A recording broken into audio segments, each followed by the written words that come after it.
তথ্য প্রযুক্তি নির্ভর বাংলাদেশ গঠনের ধারাবাহিকতায় বাংলাদেশ নির্বাচন কমিশনকেও ডিজিটালাইজেশনের উদ্যোগ নেওয়া হয়েছে। এখন থেকে নির্বাচনে অংশগ্রহণে ইচ্ছুক প্রার্থীগণ অনলাইনে খুব সহজেই মনোনয়নপত্র দাখিল করতে পারবেন।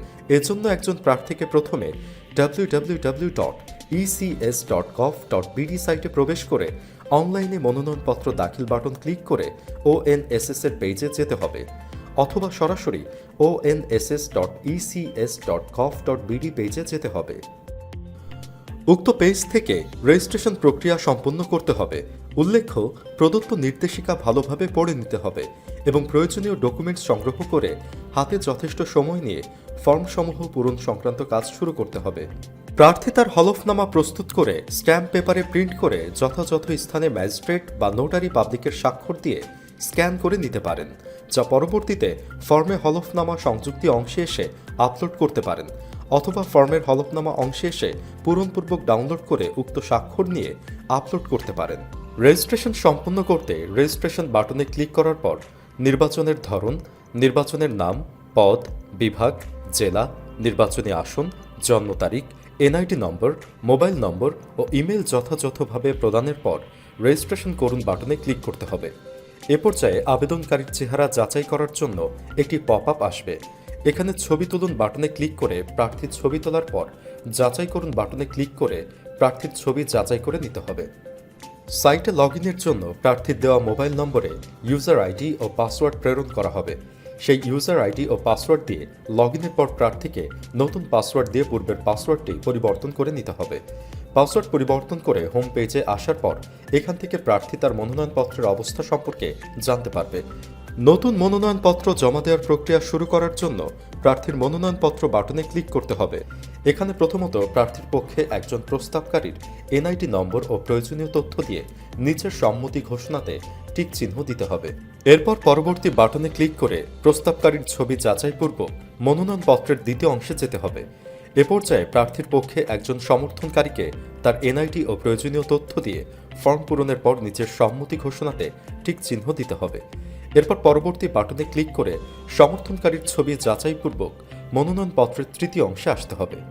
এখানে মনোনীত প্রার্থীর অতিরিক্ত কিছু তথ্য, যেমন নির্বাচনী আসন সম্পর্কিত বিস্তারিত তথ্য, প্রার্থীর ব্যাংক ডিটেইল ও রাজনৈতিক দল নির্ধারণ করতে হবে।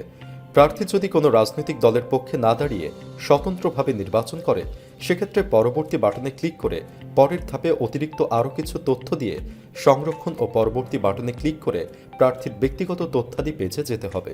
এ পেজে প্রার্থীর বিস্তারিত ব্যক্তিগত তথ্যাদির পাশাপাশি সন্তানাদি সংক্রান্ত তথ্যাদি পূরণপূর্বক হালনাগাদ করুন বাটনে ক্লিক করতে হবে। এ পর্যায়ে কয়েকটি ধাপে প্রার্থীর হলফনামা পূরণ করতে হবে। প্রথমে প্রার্থীর শিক্ষাগত যোগ্যতা, প্রার্থীর কোনো ফৌজদারি মামলা থেকে থাকলে তার অবস্থা ও ফাইল, প্রার্থীর পেশা, প্রার্থী ও তার উপর নির্ভরশীলদের বিভিন্ন উৎস থেকে আয়ের পরিমাণ উল্লেখপূর্বক সংরক্ষণ ও পরবর্তী বাটনে ক্লিক করে পরের ধাপে যেতে হবে। এ পর্যায়ে মনোনয়নপত্র দাখিলের দিনে প্রার্থী, প্রার্থীর স্বামী বা স্ত্রী ও প্রার্থীর উপর নির্ভরশীলদের সকল ধরনের অস্থাবর সম্পত্তির পরিমাণ উল্লেখপূর্বক সংরক্ষণ ও পরবর্তী বাটনে ক্লিক করে পরের ধাপে যেতে হবে।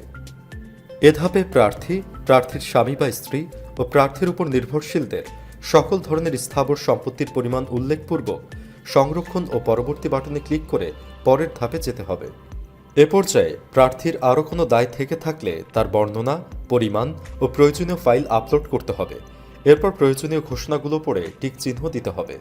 হলফনামা পূরণ সম্পূর্ণ করার জন্য একজন শনাক্তকারী ও ম্যাজিস্ট্রেট বা নোটারি পাবলিকের নাম ও তারিখ উল্লেখপূর্বক সংরক্ষণ ও পরবর্তী বাটনে ক্লিক করতে হবে। এখন প্রার্থীর নির্বাচন ব্যয় নির্বাহের জন্য অর্থ প্রাপ্তির সম্ভাব্য উৎসের বিবরণী পেশ করতে হবে। এখানে সম্ভাব্য যে সকল উৎস থেকে প্রাপ্ত টাকা দিয়ে প্রার্থী নির্বাচন ব্যয় নির্বাহ করবেন, সে সকল উৎসের বিস্তারিত তথ্য নতুন যোগ করুন বাটনে ক্লিক করে পূরণ করবেন। তথ্য পূরণ শেষ হলে সংরক্ষণ ও পরবর্তী বাটনে ক্লিক করলে সম্পদ ও দায়ের পেজ আসবে। এ পেজে প্রার্থীর বিভিন্ন ধরনের সম্পদ ও তার বিস্তারিত এবং বাৎসরিক আয় ও ব্যয়ের পরিমাণ লিখতে হবে। লেখা শেষে সংরক্ষণ ও পরবর্তী বাটনে ক্লিক করতে হবে। হলফনামা আগে থেকে পূরণ বা প্রিন্ট বা স্বাক্ষর বা স্ক্যান না করে থাকলে এ পর্যায়ে হোম পেজ থেকে ইনপুট করা হলফনামা ডাউনলোড করে স্ট্যাম্প পেপারে প্রিন্ট করে যথাযথ স্থানে ম্যাজিস্ট্রেট বা নোটারি পাবলিকের স্বাক্ষর দিয়ে স্ক্যান করে নিতে হবে। অন্যান্য মেনু থেকে প্রার্থীর ফাইল সংযুক্তিকরণ অংশে ক্লিক করে প্রার্থীর ফাইল সংযুক্তিকরণের পেজে আসতে হবে। এ পৃষ্ঠাতে প্রার্থীর ছবি, হলফনামা স্ক্যান কপি, প্রযোজ্য ক্ষেত্রে রাজনৈতিক দলের মনোনয়নপত্র, আয়কর রিটার্নের কপি, স্বতন্ত্র প্রার্থী হলে এবং ইতিপূর্বে জাতীয় সংসদের কোনো নির্বাচনে সংসদ সদস্য নির্বাচিত না হলে 1% ভোটারের স্বাক্ষরের প্রথম পাতা, শেষ পাতার স্ক্যান কপি, সর্বোচ্চ শিক্ষাগত যোগ্যতার সত্যায়িত সনদপত্র, ইউটিলিটি বিল, ভোটার তালিকার সিডি কেনার রসিদ ও প্রয়োজনীয় অন্যান্য কাগজপত্রের পিডিএফ আপলোড করতে হবে। স্বতন্ত্র প্রার্থী হলে এবং ইতিপূর্বে জাতীয় সংসদের কোনো নির্বাচনে সংসদ সদস্য নির্বাচিত না হলে 1% ভোটারের স্বাক্ষরের তালিকার হার্ড কপি মনোনয়ন দাখিলের শেষ দিনের শেষ সময়ের পূর্বে সহকারী রিটার্নিং অফিসার বা রিটার্নিং অফিসারের নিকট জমা দিতে হবে। সকল ফাইল সঠিকভাবে আপলোডের পর সংরক্ষণ ও পরবর্তী বাটনে ক্লিক করে জামানত পৃষ্ঠাতে আসতে হবে। এ পেজ থেকে প্রার্থীর নির্ধারিত জামানত অনলাইন বা অফলাইন যে কোনো উপায়ে জমা দিতে পারবে। অফলাইন জমার ক্ষেত্রে প্রয়োজনীয় কিছু তথ্য ও চালানের সংযুক্তি জমা দিতে হবে। জামানত জমা দেওয়া শেষে সংরক্ষণ ও পরবর্তী বাটনে ক্লিক করলে চূড়ান্ত দাখিল পৃষ্ঠাতে নিয়ে আসবে। চূড়ান্ত দাখিলের পূর্বে সকল পেজের পূরণকৃত তথ্য পুনরায় দেখে নিয়ে দাখিল করুন বাটনে ক্লিক করতে হবে। চূড়ান্ত দাখিল হয়ে গেলে কোনো তথ্য পরিবর্তনের সুযোগ থাকবে না। এভাবেই একজন প্রার্থী খুব সহজেই তার মনোনয়নপত্র পূরণ করে অনলাইনেই জমা দিতে পারবে।